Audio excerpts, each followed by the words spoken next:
कैराना तहसील में चल रहे धरने पर पहुंची सांसद इकरा हसन, कहा सड़क से संसद तक लड़ी जाएगी लड़ाई। बता दें कि शामली जिले के करीब 32 गांवों के किसानों को वन विभाग की ओर से कब्जे हटाने के लिए नोटिस दिए गए हैं। इसी को लेकर भारतीय किसान यूनियन की ओर से सोमवार को कैराना तहसील में धरना दिया जा रहा था।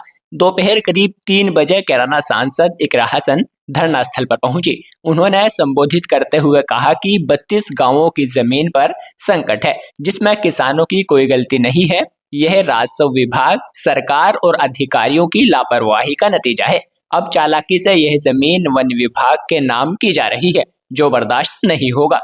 उन्होंने किसानों से एकजुट होकर लड़ने की अपील की और अनंगपुर गांव का उदाहरण दिया, जहां एकजुटता से प्रशासन को पीछे हटना पड़ा था। सांसद ने अरावली के जंगलों का हवाला देते हुए कहा कि मौजूदा जंगल काटकर उद्योगपतियों को दिए जा रहे हैं, जबकि किसानों की जमीन वन विभाग को सौंपी जा रही है। यह अन्याय क्यों? सांसद ने जोश भरते हुए कहा कि अगर हम ठान ले तो कोई यह लड़ाई नहीं जीत सकता। एक भी किसान की जमीन पर हाथ डाला तो सब साथ खड़े होंगे। यह सत्ता या विपक्ष की नहीं बल्कि सबकी लड़ाई है।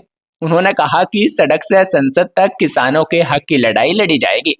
जी, हमारे जो विधानसभा के 32 गांवों में जिस तरीके से वन विभाग को ये जमीन देने का काम प्रशासन चोरी छुपे कर रहा है, उसके विरोध में यहाँ पर सब उपस्थित है। क्योंकि जब जमींदारी एक्ट लागू हुई थी, दो बार चकबंदियां हो चुकी है, 8 बार वो बिक चुकी है जमीनें, किसी और के नाम हो चुकी है। अब उसमें जो रेवेन्यू राजस्व ने जो गलती करी, उसका जो खामियाजा है वो सारा किसानों को भुगतना पड़ रहा है। तो हम यहाँ पर किसानों के साथ भारतीय किसान यूनियन के धरने में उपस्थित है और अपने किसानों की लड़ाई को मजबूती से लड़ने का काम करेंगे। ये सरकार वन विभाग एक बहाना है। सरकार वन विभाग के बहाने जमीन हड़पना चाहती है और जैसे अरावली को ये लोग उद्योगपतियों को देने का काम कर रहे हैं, वही ये यहाँ पर हथकंडा अपनाना चाह रहे हैं। लेकिन हम ऐसा बिल्कुल नहीं होने देंगे। यहाँ के जो अन्नदाता है किसान, उनकी जमीन है और वो बिल्कुल किसी भी तरीके से हम नहीं उनसे छीनने देंगे। कुछ राजनेताओं द्वारा ये दावा किया गया था कि राज्य सरकार ने इस पूरे प्रकरण पर रोक लगा दी।